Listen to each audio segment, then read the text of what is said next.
Na majd én most megmutatom a világnak. Tibor, alias Zagyva Tibor vagyok, Tiszakarádról. Kocsmában tévé felhangosít, háttérzaj, lezár.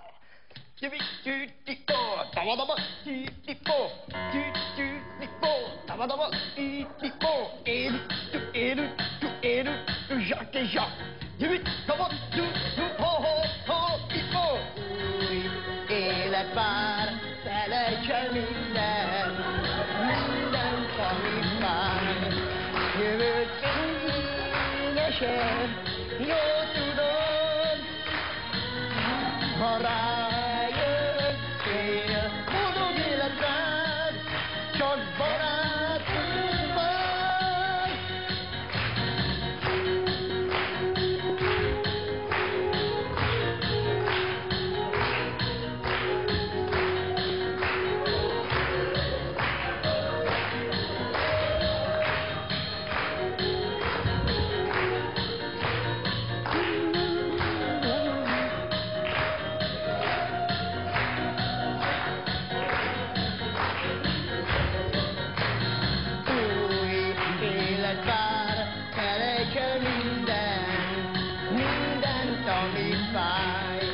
Jövő fényesen